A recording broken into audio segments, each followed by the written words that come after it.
right, well, it is 4 o'clock, and that means it is time for us to get started. For those of you who don't know who I am, my name is Steve Teresi. I'm the Director of Training and Technical Services here at JL Audio. I'm located in southern Florida, just a couple of miles north of our main headquarters down in Miramar, Florida. I have on the line with me today from Southern California, Mr. Rob Haynes. Please say hello, Rob. Hello, Rob. There you go, man after my heart. And of course, the man of the hour today is Mr. Kevin Ferry, coming to us from Pittsburgh, Pennsylvania area. Please say hello, Kevin. Hello, everybody. Fantastic. So we are streaming live to Facebook, and what you're seeing on Facebook is probably about 30 seconds after I've actually said what I've said. So there is a bit of a lag, but I do want you to know that we'll be monitoring the chat and answering any questions that come into the chat as quickly as we can. Sometimes they come fast and furious, and we can't get to them all right away. But lo and behold, we'll get to as many as we possibly can. Anything we don't get, just follow up with us afterwards, and we'll be sure to cover that. Today's topic is the TW5 V2 and the line of corresponding products like Enclosures. And Kevin's put together a really great presentation. So without further ado, I'm going to turn it over to him so he can get going. Go ahead, Kevin, take it over. All right. Thank you, Steve. Share my screen over here and hit play. You guys seeing everything good? Yep, looks good. All right. Sorry. Like Steve said, this is on, what's that? No, I was just going to laugh because they can't see it yet. So like Steve said, this is on the TW5 V2 subwoofers and the corresponding products that go along with them. So we're going to get into some of the cool stuff to know about TW5 V2 subwoofers, technologies, designs, applications, which is very important too, and then finish up with any questions that we're not able to cover during the session itself. So if we don't get to your question, don't worry about it. We'll probably catch it on the backside of the presentation.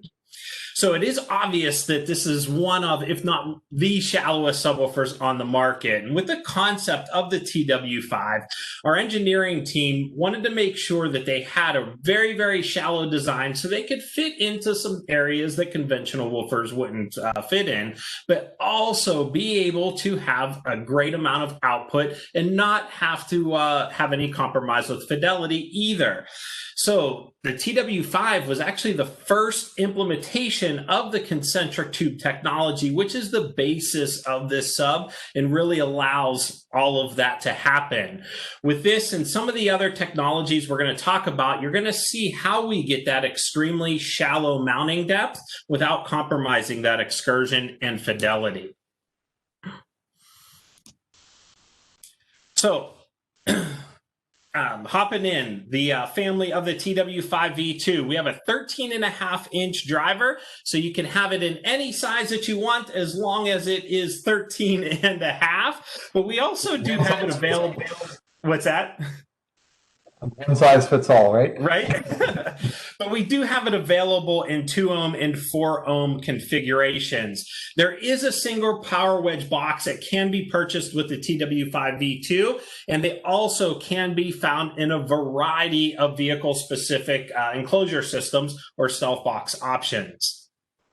Some of the enhancements, this is V2, so some of the enhancements over V1 are available in both 2 ohm and 4 ohm voice coils rather than it being a single 3 ohm driver. We also increased the excursion from 0.38 of an inch to 0.43, which means the cone is moving in and out farther, increasing the displacement or the potential to move a certain amount of air.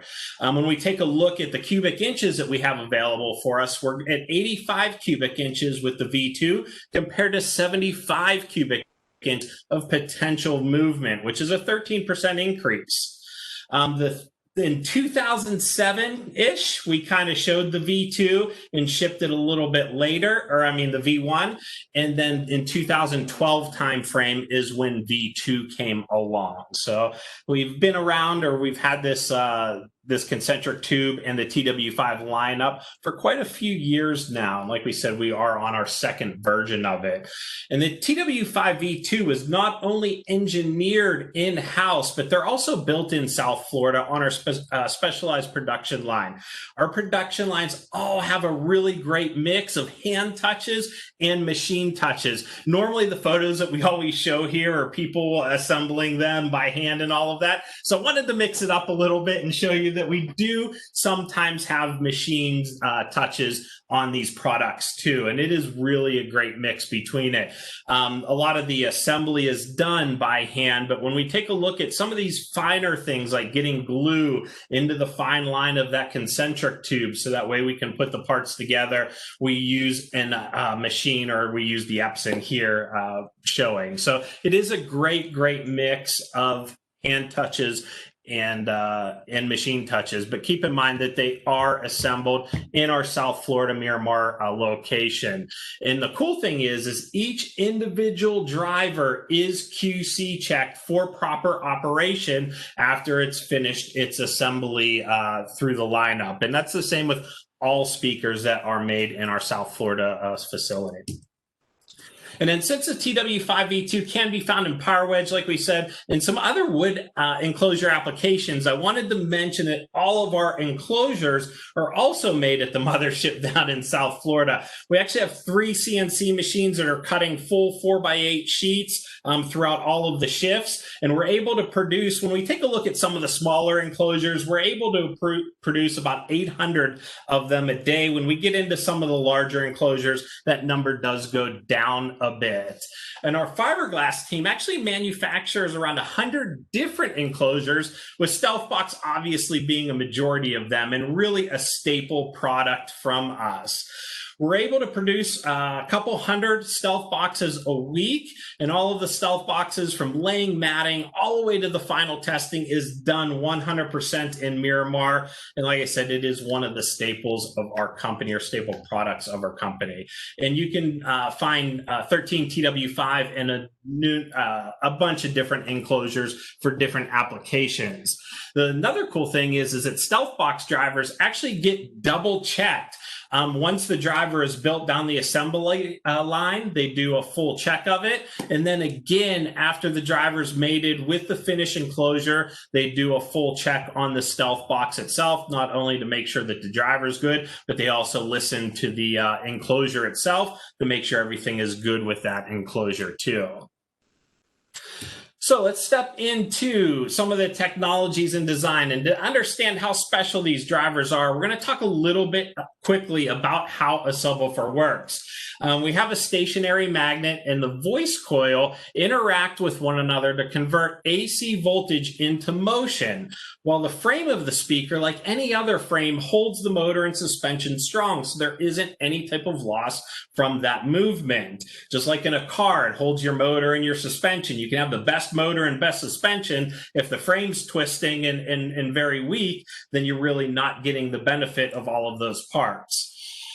So what should be moving is the cone, and that's what compresses and rarefies the air molecules to create sound, while the suspension keeps that movement controlled and in line. So like we said, we want to make sure that we have all of the best parts together, so that way they can work well and keep the right parts moving in the right direction. So some of the things that make these special is DMA, and DMA is actually the heart of all JL Audio subwoofers and speakers. It's our specialized program, and it's able to look at all of the parts of the motor structure, or the motor, and see how they work together. This doesn't just measure statically, which is very, very important, but it looks at all of the parameters while they're in motion. Well, because a speaker moves, correct? So we want to make sure that we're looking at those parameters while they are in motion. Now, once we have a motor assembly that looks really good on paper, we'll actually build one, test it, then we'll also most likely make some changes, and then move on and move on and move on down the line. And then we have our concentric tube, and we're really going to get into a lot of detail with the concentric tube because it is kind of the heart of the TW5 lineup and a lot of our shallow mount drivers. The concentric tube started with the original 13 TW5, but it was actually a concept well before it became a tangible part. Lucio actually had a sketch of this years and years and years prior to the 13 TW5 coming about. And he ran into some issues getting this part from concept to an actual tangible piece. He took the sketch and all of the dimensions and went to a couple different injection molding places, and they said they could do it, and then came back a few months later and said, you know what, this part's just too difficult. We can't figure out how to get the mold to it.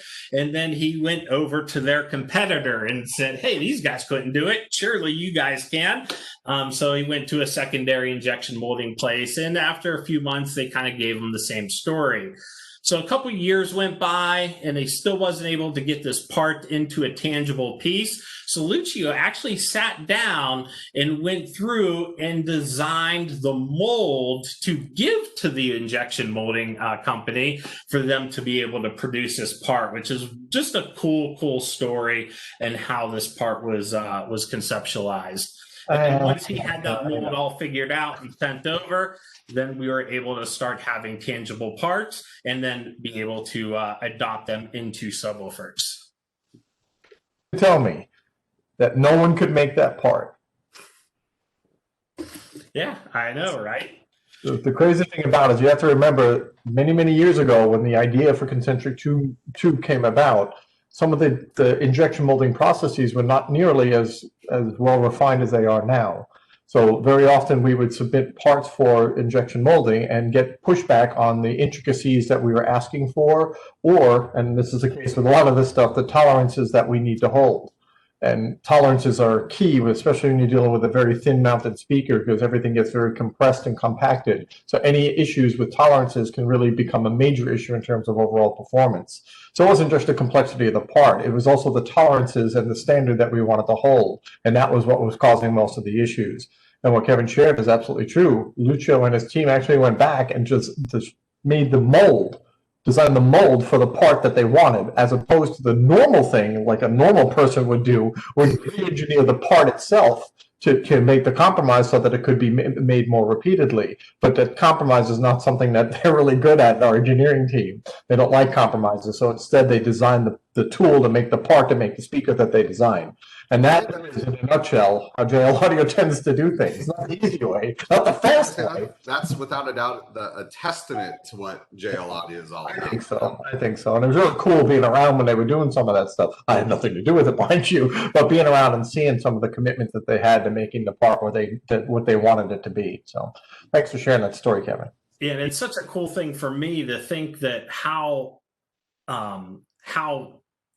well-versed our engineering team is, that we took this to people who specialize in injection molding, and yet our engineering team was the one to figure out how to go through and create this part properly. So it's just a testament to how well-versed we are internally to be able to go through and do stuff like that. It's not like we have a specialized injection molding engineer, mold maker in the back hanging out to do this. It was a team effort that was able to roll through and get all of this done. So I know it's hard to see on the screen right now, but there's some detail and intricacy in that part that's on the screen right now that is just really impressive. I'm looking at the channel for where the lead wires actually go through, and that is a very complicated thing to do repeatedly with those kinds of tolerances. And it actually, a lot of what you see here leads to why we have that Epson robot that's programmed, because to get some of the glue onto there repeatedly for a human, there's very little tolerances. So all of that really makes a lot of sense. All righty. So let's see it kind of put together here. And you can see how important the concentric tube design is to the workings of the TW5. And honestly, the other shallow subwoofers in the lineup too.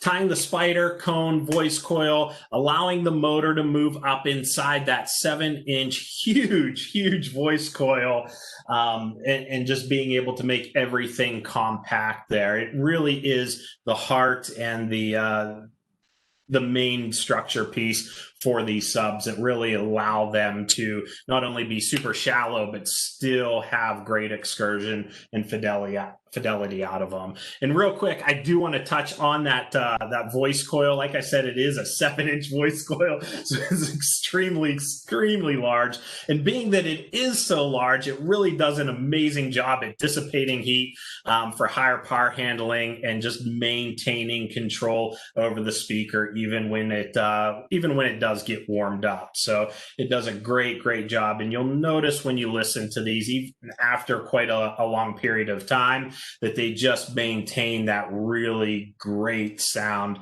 that the TW5 has. And if you haven't noticed, I use them. Which is how and I'm not an abuser, but I'm not a standard user either. But yeah, they are just a great speaker, great for handling power, high power handling, and they do just maintain that great sound, and that low frequency response out of them is just amazing.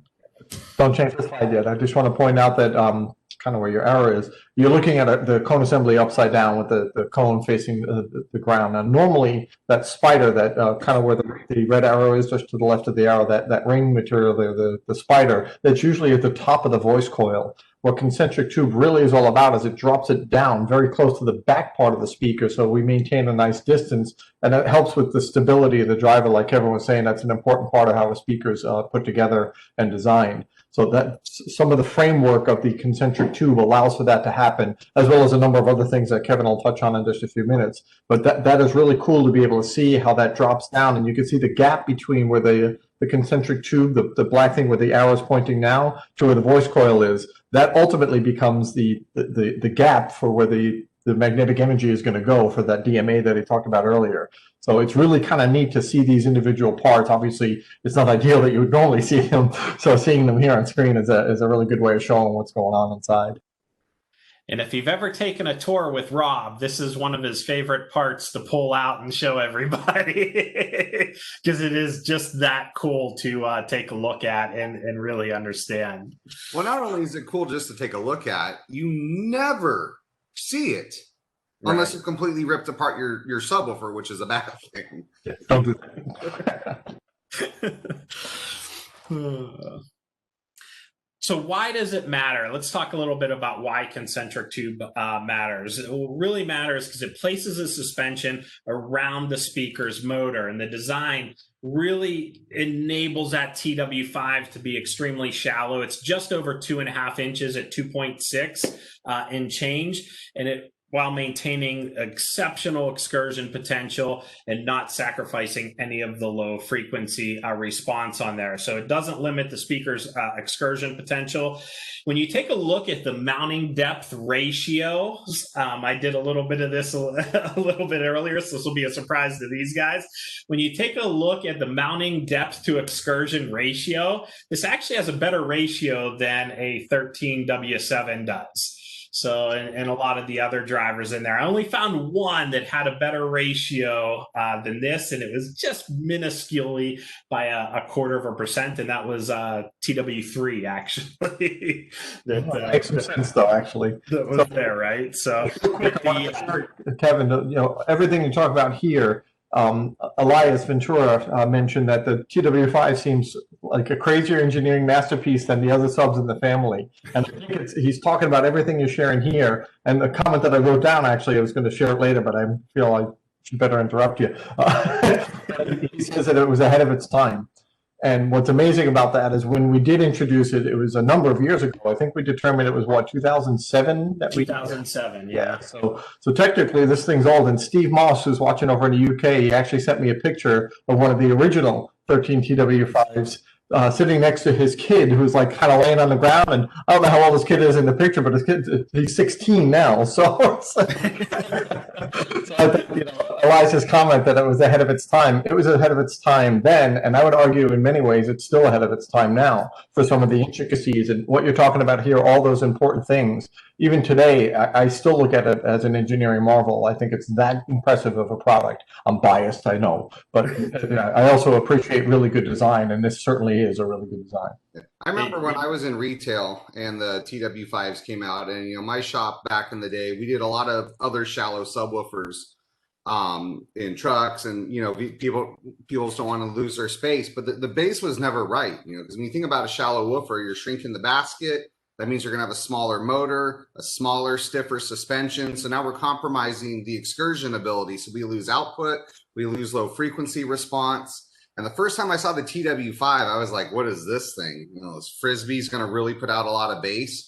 And, you know, we would always put these shallow subs up against the panels nice and close because they didn't move a lot. So when we put the TW5 in, smack, smack, smack, we were like, holy smokes, how is this thing moving as much as it is? And, you know, from using a traditional shallow sub, you know, 10 plus years ago, and then going to the TW5, and that is exactly why Lucio and the engineering team would not stray from the concentric tube. Because that technology they knew could allow you to have this low profile driver without the compromises other shallow woofers did just by taking a normal type of speaker and trying to make it more compact. So it's this stuff, you know, why does it matter? That's why it matters, because you get real full size speaker sound out of, you know, 2.6 inches or whatever Kevin said it was in depth. We hit it with engineering. Exactly. And the crazy thing was the speaker could have been around many years prior to that if we would have been able to get but maybe a year or two. So I mean, it is a great driver, and like Rob said, all of these technologies come together and make a solid piece that's not just a subwoofer that's been squished down. This was designed from the ground up to be a shallow mount subwoofer, which enables it to have that great excursion, to have that great low frequency response, and maintain fidelity across it too. So, I mean, it really is engineered from the ground up. An amazing job that our engineering team together has put together with this package on it. So let's talk a little bit about the tab ear design on it, because this is another one, and I know we have tab ear on a lot of different subwoofers, like the TW1, and the TW1 offers the tab ear on it, but it's actually utilized in a little bit different manner than what the TW5 uses. The tab ear design. With TW1s, they use that tab ear design to kind of shrink down the outside diameter, so that way you could fit multiple drivers together in spaces that you may not be able to fit multiple drivers together previously. Now, on the TW5 V2, we use that same technology with the tab ear design, but we're doing it for a different purpose. We're doing it so that way we can maximize the piston area while not requiring a huge cutout area or a huge face of the enclosure to be able to fit that area around it. So that's why we use that tab ear design on the TW5, just to maximize that output. I mean, it is a 13.5-inch driver, so keep that in mind.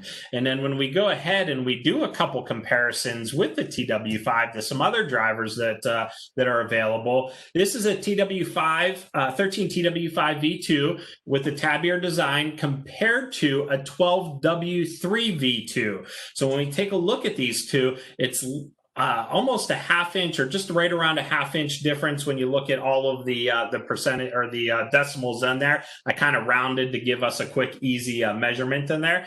But to get that extra 1.5 inches of piston area, we've only sacrificed a 1/2 inch of diameter that we need to be able to fit in there. So it's a huge gain in performance with very minimal compromise for size height.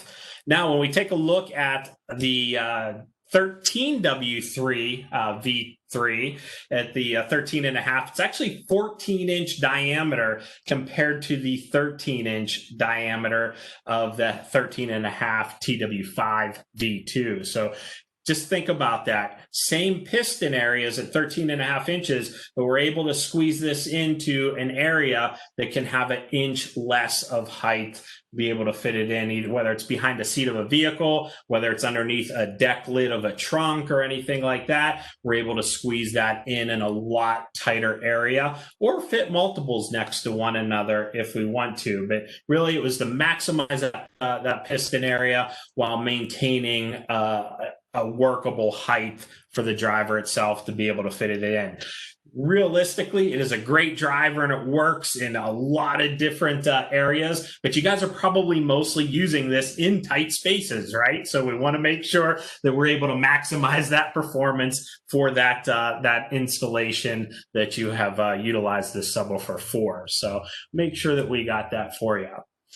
So the TW5 is the shallowest JL audio driver, and it works great for behind seat applications where you have some width, but you may not have the depth as your obstacle. And that's really the great point about this, is that it is so shallow. A lot of times, like behind the seat of a pickup truck, you do have that width that you can go through and get, but you may not want to sacrifice or compromise your seat position to get a deeper driver in there.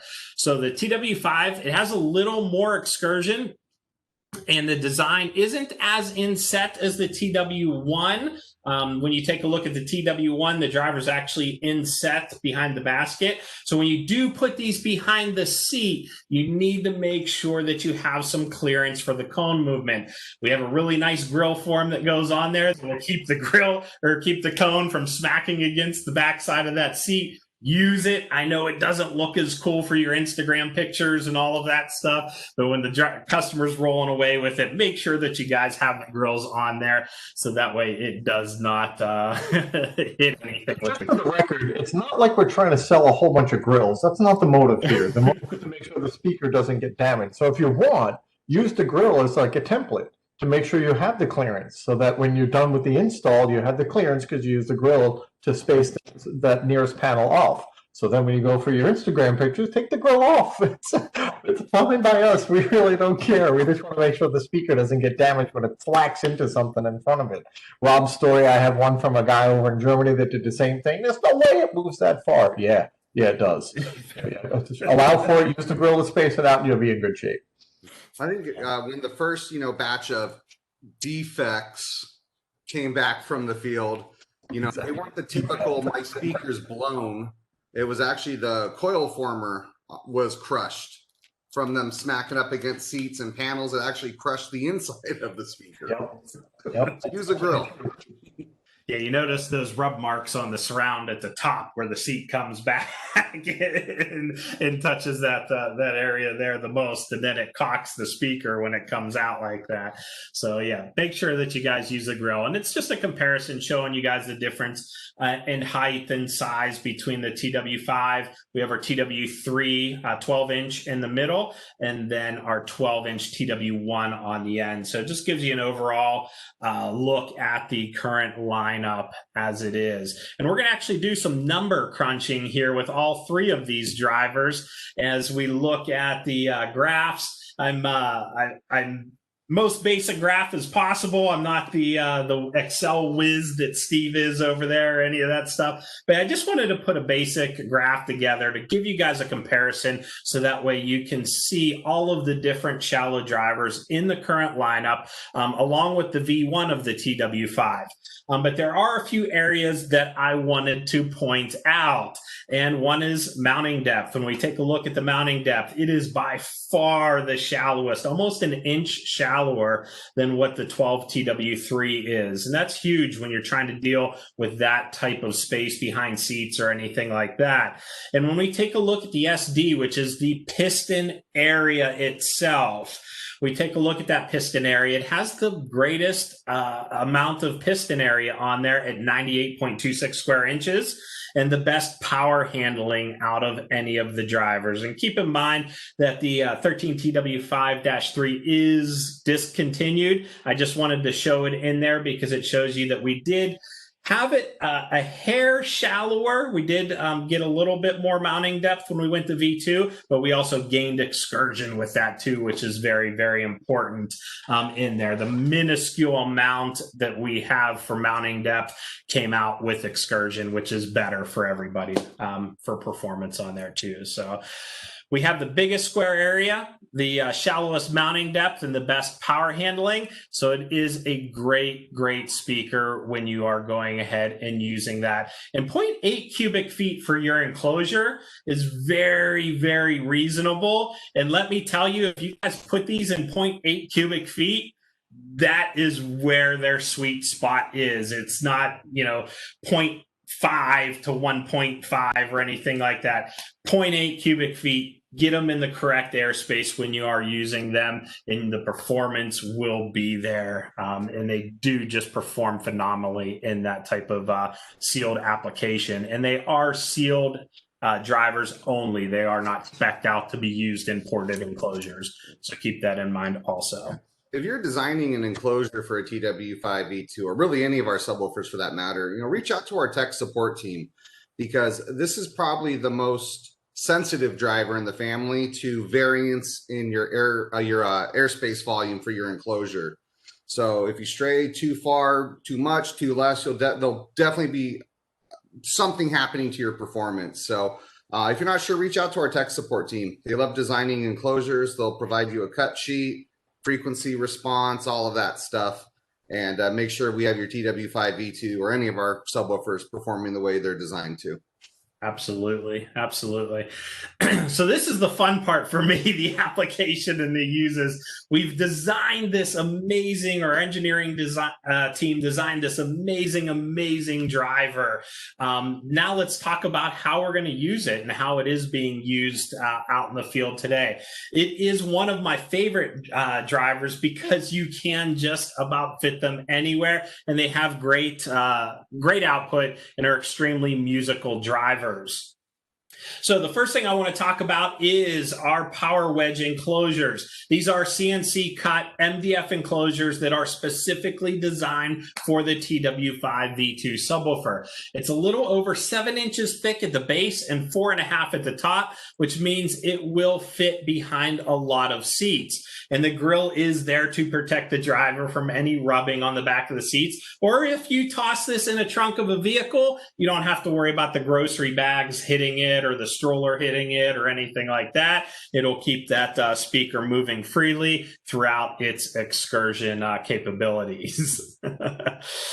So because of the ultra thin design and minimal airspace requirements for these, you'll find them in a lot of the stealth box applications. And an easy one would have been to show one of our many different truck enclosures, but that'd be too easy. This came in enclosure. It was just too cool not to show the way that it sits in there, and the performance on it and the way that the box is designed is just too cool not to show it. And thinking outside of the box and getting away from just those standard truck enclosures, I wanted to show this guy off. So if you have a Cayman, definitely take a look at this stealth box enclosure. It is super cool, and the performance is there. And another application we have for the TW5 V2 is actually in our in-wall home subwoofer systems. Because these are so shallow, we are able to squeeze these into 2x4 in-wall construction, which is just super cool. And then that way, the only thing you see is a grill that covers up the face of it. The enclosures are birch. They are designed and they are cut and assembled in-house in Miramar, Florida also. And it's just a super cool, you're able to have base in your home without taking up any floor space in the in that area, whether you're using it for theater or whether you're using it for stereo applications or even some surround sound throughout the house. So it's a great application to get bass without having to take up any floor space because it does fit in that wall. So I'm going to get into some custom ones here, some custom applications. This one was a C10, a 67 C10. I happen to be working on a 72 C10 right now, so I may take some design cues off of this guy because Travis did a great job putting this together from Sound and Logic. This is where the factory gas tank used to be, if you guys aren't familiar with the C10s. Not the best place to put a gas tank, but a great place to put some TW5s in there. You don't want to be smelling fumes or anything like that. So you can take that gas tank out, put your system back there. The TW5s with the VXIs fit perfectly in there. And he actually did a VX 1001i on the two TW5s in that application. Now, Ken Smith from Superior Auto Sounds. This was a Ford F-250, and it is their shop demo vehicle, which should say a lot for that. And it's funny, looking at some of these pictures, a lot of these vehicles that people are doing were shop demo vehicles. So the test that they're going to go out and show their customers the best that they have to offer, and it is in that TW5 line. He's actually running an HD 1201 on here, and it's a great clean install that they've done with this, with some LED lighting and all of that. And again, behind the seats there, nice, clean, simple install. No grills though. No grills. I was gonna say it. But I'm going to get it here in a second. That was for the Instagram picture. I feel like he put them on since then. Okay. Lewis gets it.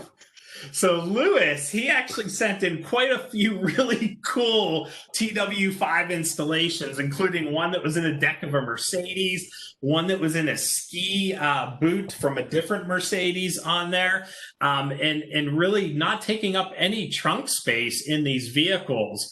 And some of these installs were so super slick that they're actually hard to get clean pictures of them. And I'm going to say that they were as good installs and not that he's a bad photographer. All right, Lewis. So just keep that in mind. They are, because your installs are so slick, they were hard to get good pictures of them in there.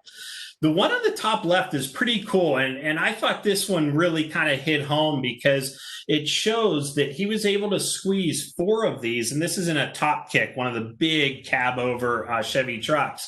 And he was able to squeeze 4 of these, and he had the width to do so, but he didn't have the airspace behind there. So he actually brought the enclosure out underneath the rear seat and was able to get that airspace from getting it from under the rear seat. So he extended the enclosure out, which is really cool to me that he was able to do that. It didn't interfere with the seat once it was set in there. And he did have all 4 with grills on it in that picture there too. So, the second one on the top right was a GTR. And again, thinking outside of the box, he was actually able to put 2 of these. There was one on each side in that area, like where your elbow would go when you're in that passenger rear seat area there. I don't know how many people put rear seat or people in the rear seats of their GTRs. Probably not very many.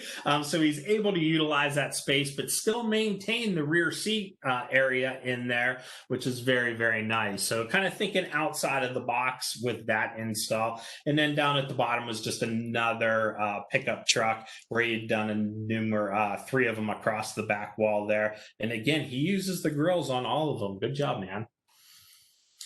And this was another cool one from Safe and Sound. Is he on right now? Yes, he is. Yes, he is. So thank you for sending this one in also.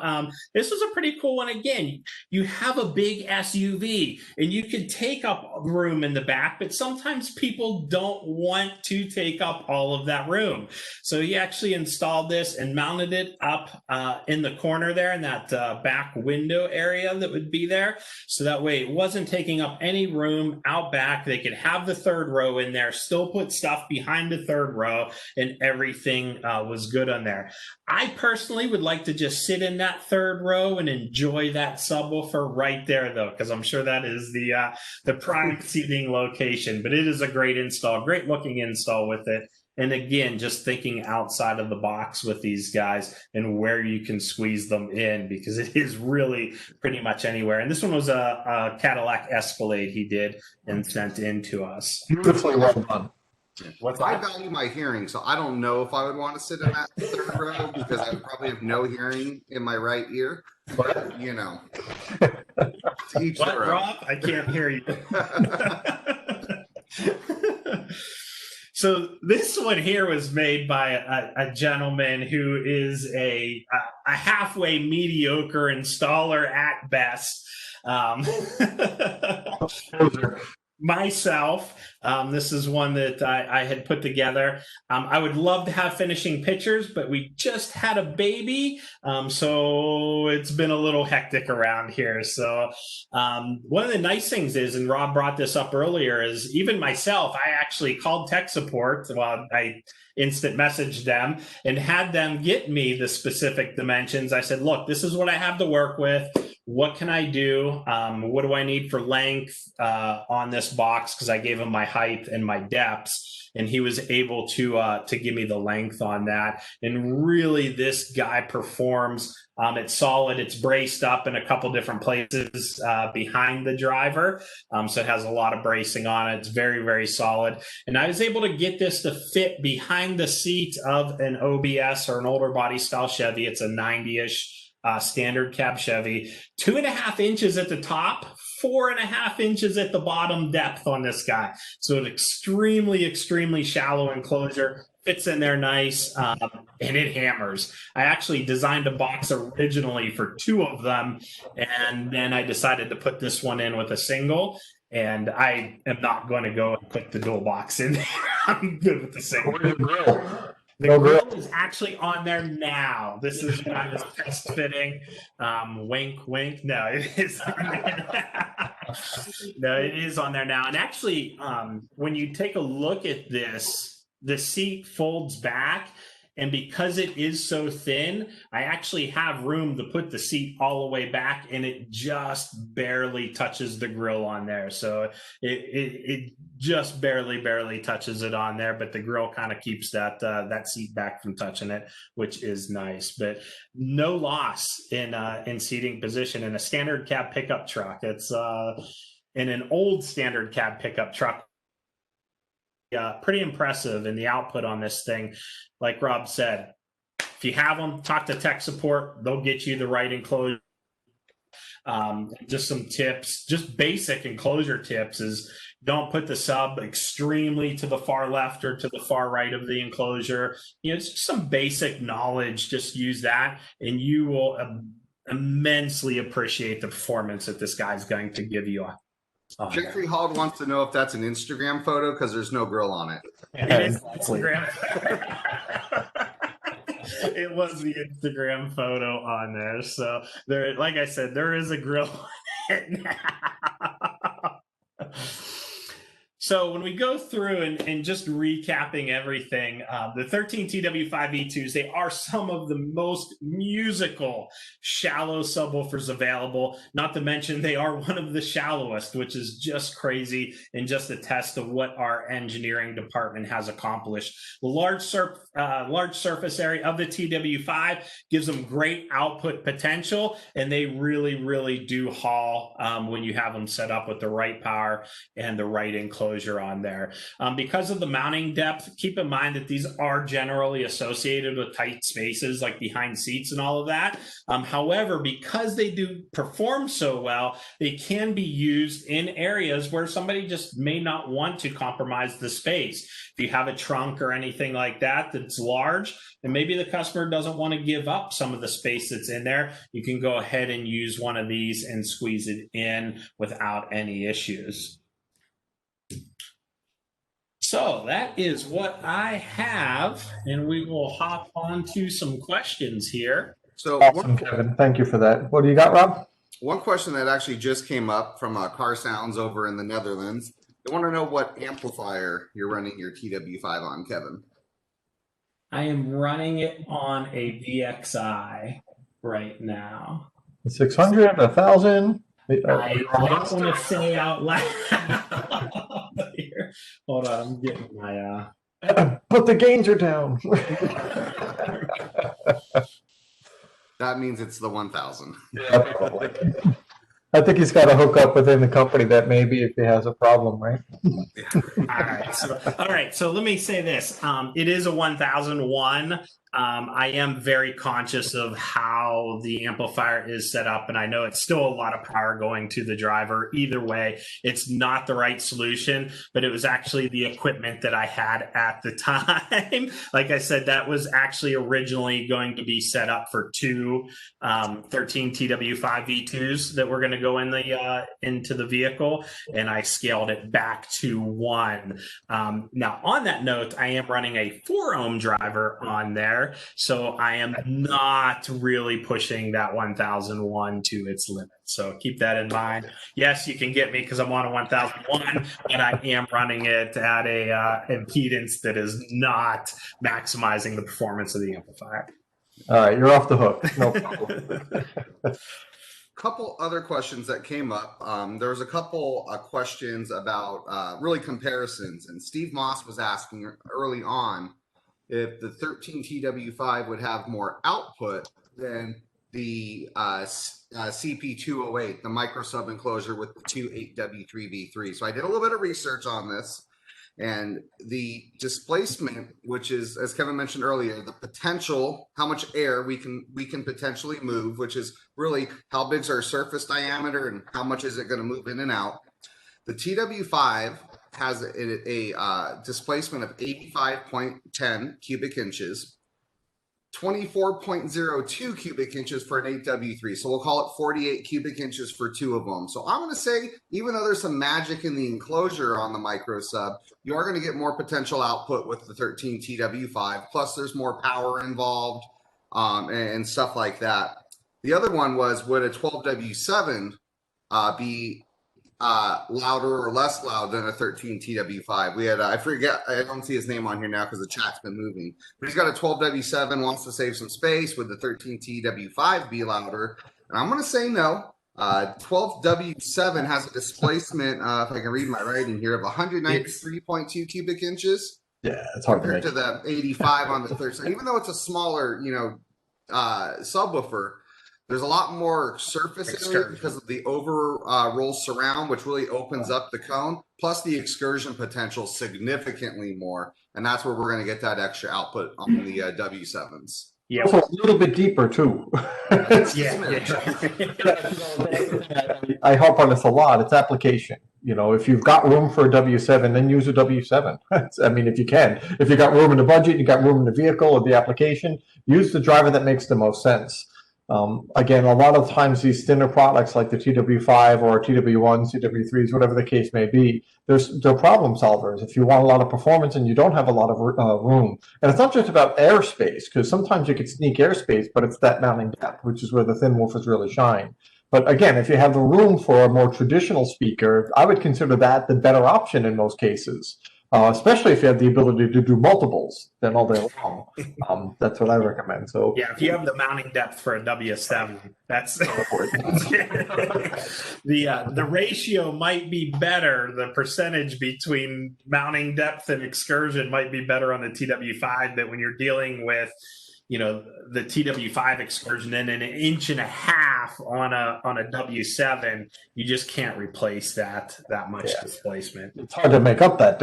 It's a big piston with huge excursion. Yeah, that's going to win. So a couple other things I saw. Thanks, Rob. By the way, you answered two things I wrote down. So and thanks for doing the math on those, Rob.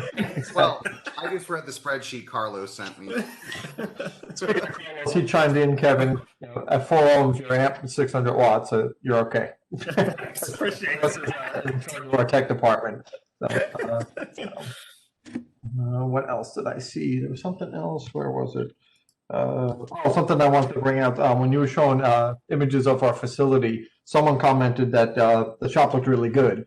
I look at it, I realize that it's an old picture because it actually looks better. They renovated those areas, and I haven't even seen the new renovations that we've done earlier this year to kind of improve our workflow quite a bit. So it's getting better. So thank you for the compliment on how that looks. I did search for newer photos of it, and unfortunately there wasn't any new ones. I don't think marketing's been allowed in the building since the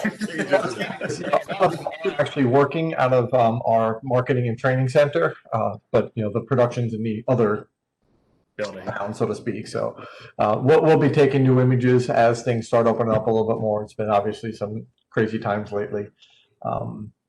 So Kevin, that was really good. You put a lot of information into a pretty compact presentation there. I appreciate all of that. And I love the insight that you gave and how you're doing your system and all those other things that you kind of shared about the way the product goes together and whatnot. I love the TW5 product. The guys were chatting about it, that it was pretty revolutionary in its day, and today it's still pretty revolutionary. I haven't actually compared it to everything that's on the market, but I do believe it is one of the shallowest drivers, and I think for even if it's not the shallowest, the performance you're getting from it, the piston size and all those, the excursion, all those things equate into a really impressive subwoofer for those applications where you can't fit something more traditional. Jeffrey Hall said it just a moment ago, there ain't no replacement for displacement. And if you can get that larger piston with more displacement, with more excursion, that's displacement, man. And if you can do it, you should, but don't compromise. We talk about this a lot, that very often we'll pick a subwoofer and figure out how to make it work. I think that's backwards. I think we need to find out what size we have to work with, check the dimensions, the geometry of it, as well as the airspace, and then make some choices of what driver is going to give us the performance we're looking for from that airspace. And a tool like the 13 TW5 V2 gives you a lot more options than if you had to. I mean, it's funny that Steve was asking about the comparison to two 8W3s, because the mounting depth of this driver is about the same as an 8W3. Think about that for a second. It's a 13.5-inch driver that the mounting depth is about the same as a standard 8. So that it is a good comparison, especially when you keep that in mind. So good stuff all the way through. I'm just shocked we can fit these inside walls. I know. I mean, that is such an awesome system. right? I totally agree with that too. And I remember, for those that may not have caught it earlier, Kevin showed a picture of our in-wall subwoofer that uses a 13 TW5 V2. We actually launched the 13W5 to the world at the CEDIA show. We had it as a static display, just kind of showing this very, very thin mounted driver that has this enormous excursion capability. And we had a display that had the driver going through its excursion range. And people just sat there looking at it like, oh my gosh, how did you guys do that? And that was showing the technology. That product didn't ship right away. I think we actually shipped the mobile audio version of the driver before we did the in-wall system, because that's not just a woofer, it's also the enclosure, the amplifier, the whole thing. So that took a little bit longer. But yes, it was actually designed for both applications, both home audio and mobile audio, because both of them require these very shallow solutions whenever it calls for it, right? So. And just to add on to what Steve said earlier, is finding the right driver for your application. When you guys are going through and looking to see what subs you want to do, I mean, everybody wants to be able to do W7s or W6s or whatever, but just make sure that you're taking good measurements. You're seeing what's going to fit, not only mounting depth wise, but you're going to see what fits between maybe the shock mount brackets. Maybe you can fit two drivers where you maybe only be able to fit one. Make sure you're not only calculating your area and your space that you're using, but you're also calculating the airspace that you're going to take up in there also. And then just figure out what's going to work best for that particular installation. If you want to give up more compromises to go with a huge couple W7s and ported enclosures and all of that, and you have the room and you don't mind it, do it, man. Like, do it. If you don't have the room, you don't want to compromise the area, you got a lot of kids, you got to fit groceries, and you have some space, then this is a great application piece for you too. So just make sure that you're taking everything into account when you're designing the system. That first step of system design is by far the most important. So make sure you're taking in all of the different aspects of it and then moving forward. Excellent. Good. Marlon on Facebook says he's about to do 6 13 TW5 V2s in his 2016 Colorado extended cab. I want to see that when it's all finished. What's funny about that? That's going to be awesome. Because I know he's going to do a really good job and he's going to trick it all out and it's going to look great. But it sounds like he got some airspace to work with. But very often, I think in cases like that, it's kind of fun to show that you can actually like put the woofers off to the side or kind of meld them into the interior a little bit better than a more traditional form factor. So even though you probably got the real estate to do a more traditional subwoofer, I think you're having some fun with what the TW5 can do for you. That's cool. I like that. So Hurry up and send me a picture of that. I will redo this training just so I can add that install into the training there. he said he'll send the pics. So. Brian Greenwood was asking how much space behind the speaker is needed inside the enclosure. That is a very 12 inches. I know Carlos is watching, and I can't remember specifically, but I think we say 3/4 of an inch. But maybe less than that. But there is a vented pole, and it's not really a pole piece of that. I guess there's not a full piece in it. There's a vent hole in the back to allow for some cooling through the center of the driver. So you do want to have some room behind the driver. We do in the in-wall, and we do in a lot of our prefab enclosures as well, just to make sure that there's some good cooling going on there. So double check with Tech. He'll chime in if I'm way off on that, but I think it's either 1/2 inch or 3/4 of an inch just to allow for that airflow. Which actually reminds me, we were talking about like people looking at the driver and saying, how does that work? I remember one of the early shows that we had where we were showing off the TW5 and we had it face down on the counter, build it a display or whatever it was. And on the back, we have this hole, right? We're talking about the cooling hole, and it's got like a screen on it. So it looks like a grill, and people coming over, what is that thing? Oh, it's a new tweeter. It's like, no, it's a special tweeter. Because it looks the size of the opening is about the size of like a tweeter, right? But it's a gigantic thing with this tiny little hole in it. But yeah, so yes, there is some room needed for the cooling, but it's not excessive. So. Brian says that the rule of 3/4 thumb inch is is double amazing. the diameter of the vent hole in there. But these, since they are a lot more opened up, the voice coil is a lot bigger and stuff like that. You can squeeze them in, like Steve said, probably 1/2 inch, 3/4. But contact Tech and they'll get you. If my memory serves right, and I'm getting a little older, but I think that the back where the hole is, I think it's actually concave. So there's a gap, I think, that's created by the edge of the part as well as where the hole is. I think. I can't remember that. I believe you're right on that. I believe you're right. And the back of that speaker is just good looking too, like with the motor structure just bolted into the frame. So Pretty cool. There's a little bit of a concave or like bowl effect to the back of the motor plate. That helps. Obviously, you still need air to go around the outer perimeter of it, but there's enough contact there that the shallower you get it. Yeah, it all works. So, what's funny? All three of us at some point we've kind of made comments that are not JL Audio specific that shows you that we appreciate design. Different aspects of what we like about the driver and what gets us really excited. I just love it because a lot of what our engineers tend to do is focus on the holistic approach to this, and the mechanical engineering that goes into most of our drivers is evident, especially in the TW5, where the structure of the speaker itself is a part of how it functions as an acoustic device, and it's just cool. It's almost like if you think of like bridge building. The geometry of bridge building is very intricate to make sure everything stays where it's supposed to and doesn't do crazy things. And a lot of what we do with these, especially with the shallow designs, is based upon the geometric principles to make sure that they're very solid in a compact area with a good use of materials and all that fun stuff. And whether it was our brand or somebody else's, you got to look at it and say, wow, that's really impressive engineering. And it really is. And the fact that it performs so well is kind of a bonus for some of us, right? So. Brian likes the idea of my 13.5-inch tweeter. Lynn Savage is complimenting Kevin rocking the beard.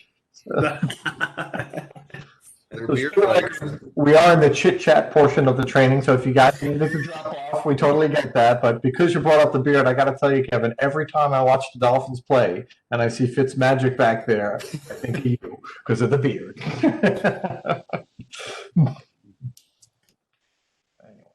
Well, Mark Mills was asking if it's 0.8 cubic feet net or gross volume. That's net. You'll have to take into account the displacement of the driver and the displacement of any bracing that you put in there. So you will have to, but the displacement of a 2.5 inch deep or 2.6 deep driver, it is very, very minimal. I don't 0.052 cubic feet. Thanks for that, Steve. I was trying to figure it out what it is. But it is minimal. Your bracing's going to actually take up more space than the driver. Exactly. Exactly. So Rob mentioned earlier about the TW5 being slightly more particular about enclosure, and Kevin went into some detail about avoiding extremities like pushing the driver way to the left or way to the right of a long enclosure volume. And a lot of that has to do with just the overall performance of the driver. So even though airspace is right, we do look at things like that a little bit more carefully on a TW5 product than some of the other ones. And it's because it's so aggressive in its small box volume and it's very shallow mounting depth.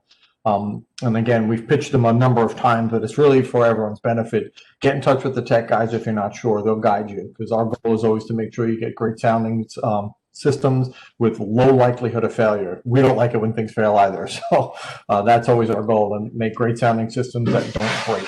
That's the goal. Speaking of breaking. Is it time? It sounded like something broke. As a shit out. The fun of working from home.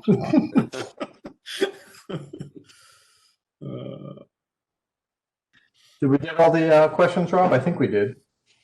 Yeah, I think so. For those of you that don't know how to get in touch with our tech support, because that just came up on the Facebook chat, a couple of options.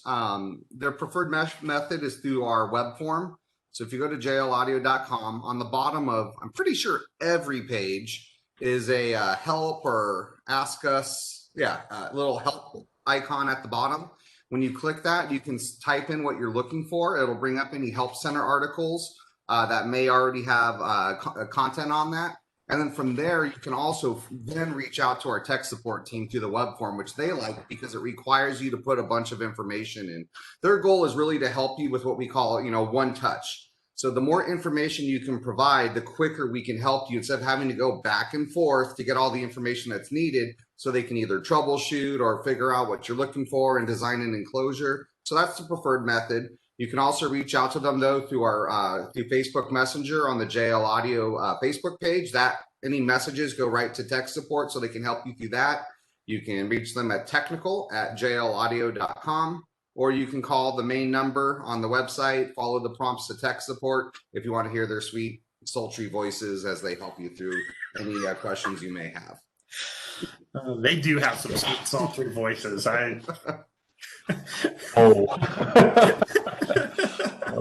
About the web form is very, very good one. It does prompt you for a lot of the information that the tech guys are going to need to help get you the solution you're looking for. Very often, if you call them, everyone thinks that's going to be the fastest one, but you could just see the curveball coming when they say, well, did you check this? And you're like, let me call you back. And that becomes back and forth. And what's common about the one-touch solution is ultimately what we're asking for, not just because it makes our team a little bit more efficient, but it gets you the solution you're looking for faster. And it's kind of a win-win. So. Plus, a lot of times when they're on a phone call and maybe somebody is looking for something, they're answering 5 different web forms at that point too. Right on, exactly. So 2 things just came through, Rob. Did you want to take one? I'll take the other. Let me get back to the chat here and I'd see. Brian was asking for a webinar on Tune and VXI DSP. We have some good news for you. We have a plethora of tuning and VXI videos. If you, some of them have been posted to the YouTube channel. I know all of them are on our Facebook channel. If you go back to our videos, but we actually did a 10-part series where we actually, we've always found on the training side, if you don't understand the fundamentals of audio, it's really hard to tune a system properly if you don't know what a slope is or how a high pass or a low pass filter work. So this 10-part series, really, there's only about 2 sessions that are actual training. We have a couple that cover the hardware in the VXI and MVI family. And then it's a lot of fundamentals, basics of how almost school, our School of Sound class. We took a lot of it from that. really it's just fundamentals of audio. What is this? What is that? How do these interact? And then when you kind of understand that, you can go, to the tuning classes. Of course, if you already know all that stuff, you can jump right to the tuning classes. But check them out. It was a 10-part series. We had 101 level classes, 201 level classes for some of the more higher content. But we cover a basic tune. We cover an advanced type tune where you start looking at phase and other fine-tuning aspects to really take it to the next level. So those are on there. Check them out. Again, just about I know all of them are on our Facebook, and they are slowly being re-edited and then uploaded to the JL Audio YouTube channel. And of course, reach out to tech support. They can help you as well. Yeah, no doubt. Now that was a fun class to do, and I have a feeling in our future we'll be doing some additional ones like that. Yeah, that was a good course. The other thing that came through was by Sydney. He was asking about can we do a brief comparison between like a TW5 and a TW3? And I'm not sure if you're in a good place to do such a comparison, but that'd be interesting because maybe to speak in general terms, we can kind of touch on that. So in general, when we compare those two, the TW3 has almost an inch more mounting depth capabilities, but it does, when you take a look at like the 12, it does have a bit more excursion on there. So if you do have some mounting depth, and this is completely personal opinion at this point for you. The TW3 is a workhorse. I mean, it is a great subwoofer. It performs. It has a ton of output. But that TW5 just has something magical and just super musical, and just that low end response of that TW5 is just, to me, it's just an amazing driver when we take a look at it. So they both have their pluses and minuses. When you take a look at overall output, when you take a look at the surface diameter or the surface area of the driver plus excursion on there, you will get a little bit more output out of a 12 TW3 than you will a 13 TW5. Very, very minimal, but you will have a little bit more there, whether you could honestly actually hear the difference between the two, because it is that close between them. But musically, that TW5 is just magical to me. If you're looking for something more output, you're looking for a workhorse, the TW3 is an amazing driver. But that low end response of the TW5. I think for me, like the comparing the TW5 and TW3, as Kevin said, you'll get a little more output from a 12 TW3, but the low frequency response on a TW5 V2. But really for me, like if you need more flexibility, TW3 would be the right option, because you can stray, because it uses a more traditional motor design. It doesn't have the voice coil on the outside like the TW5 V2 does. It uses a more traditional motor where you got your stationary motor and then the voice coil, moves in the middle. So because of that, you can sway a little more on your airspace requirements. You can go ported, not just be stuck to a sealed enclosure. So really it comes down to, for me, what you're looking to do. If you need to have some sort of flexibility in your system, the TW3 might be the right driver for you at that point. So again, like what Kevin said and what we've been preaching for a while, figure out what you're trying to do first. What are you working with? What obstacles do you need to overcome? And then choose the right subwoofer that'll fit into that. Instead of trying to make your vehicle an obstacle, try to fit around the subwoofer. You're probably not going to get the results you're looking for. Right. And ultimately, the TW5 is shallower. So if you don't have the room, there you go. Yeah, an inch can make a big difference. Yeah. Yep. So I'm seeing a couple of things on Facebook that I feel like we should address. I know Brian mentioned he's got two 13 TW5s on an RD 1500/1. So someone else, of course, asked if an RD 1500/1 would work okay on a pair of TW5s. And yes, it's a little starting to get outside of where we would like to see a TW5 in the power handling range. We'll be running about an extra 700, 150, 200 watts per driver. So I think, as with a lot of cases when it comes to power handling and numbers, it also comes down to how you listen to it. If you're railing on it, trying to, do SPL competitions, you might run into some failure issues. but also the enclosure as well. If we don't have a properly designed enclosure, that can also affect how much the speaker is moving. And with too much power, you can again run into mechanical problems. So while you may be able to run two of them on an RD 1500/1, no, you could potentially run into problems if your levels aren't set properly, you're an aggressive listener, or don't have a proper sized enclosure. I get asked all the time, my car, I have an RD a VX 1000/1i on a pair of 10 TW3s, which is way overkill. But I'm not I'm not an abusive listener. I've got the output of it turned down so it's balanced with my C7 and C5 speakers in my car. And I'm not trying to just boom. I'm trying to create a more musical experience. So in that scenario, it works because I'm not railing on them hard. My box is designed to spec, and I've measured. I'm just careful. I didn't do it for the symmetry. Sorry, I'm OCD like that on my installs. And you nailed it there, Rob. The enclosure being correct and your levels and everything being set properly are the biggest things. I can't tell you how many times I've seen people use a smaller enclosure and try to compensate with power, whether it is compensating with a bigger amplifier or turning that little volume knob up on the side of the amplifier. But I cannot tell you how many times I've seen that. I think it all comes down to a gut check. I mean, if you think you're going to be abusive, then be a little bit more conservative on your power. If you think you're not going to be abusive, then you got a little bit of leeway. We actually have power charts in terms of recommendations. And granted, some of these more extreme situations are definitely pushing into the warranty void part of the chart. But again, this is all there for your protection. We don't want you to have problems. So in some cases, like several that were in the chat, you can get away with that additional power. Just know that you're kind of pushing it. Make sure you set everything right. Make sure you know that you ultimately have the control in your hand with the volume. So if you are going to be abusive, gut check time, maybe scale back. If not, you'll probably be okay. Now, of course, with the company speak here, we have to tell you that if you are exceeding the recommendations and something goes wrong, we're going to slap you on the wrist a little bit, tell you fix that, make sure everything's right, and then move forward. We are pretty nice when it comes to taking care of things when they fail. We just don't want to see repeated failures because that usually means there's some other issue and it's probably not a manufacturer's defect. I often kid around when we do tours that, I'll show you how we make all the speakers, and I'll show you each one of the positions on the line. And at the end of the line, I'll ask, at what point did we add heat?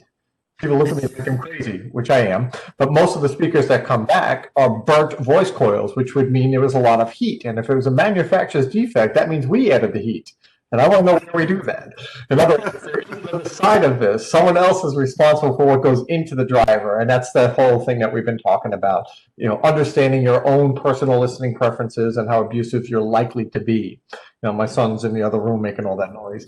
And I would never give him excessive power on a driver because I know what he's going to do with it. He's going to beat the living crap out of it. And that's okay. And if everything's dialed in right and all set up properly, he shouldn't really have a problem. But I'm not going to give him excessive power because he'll probably break something. And you got to make sure you have the electrical system in a vehicle to support an RD 1500 too. I mean, that's a lot of power. It absolutely, the thing is a monster. Jeff says your OCD is showing, Rob.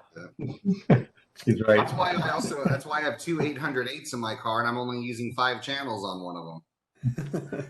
They got to match one another. They all got to match. What else we got? Anything else come through in the chat? I'm not seeing anything. Scrolling. I think we covered a lot of this stuff.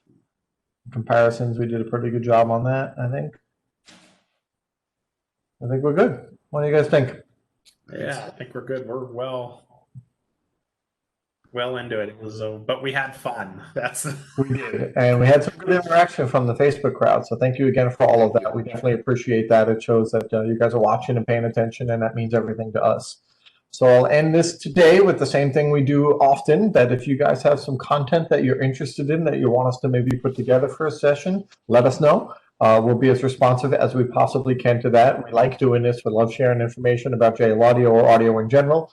So any sessions that you want, like you've already mentioned in the chat, keep them coming. Let us know. Additionally, we tend to do these sessions on 4 o'clock Eastern time on Thursdays. It seems to work well for people, and it's fairly consistent. But if you feel a better date or time might work for you or others, let us know. I can't promise that we'll be able to accommodate, but we'll do our best. And as always, you can reach out to our technical support team for any detailed questions that you may have. And look forward to future presentations. We'll be blasting out some information as that comes. So thank you again for watching. So from Southern Florida, I'll say farewell. So long from SoCal. Adios from Pittsburgh. Take care, everyone. See you next time.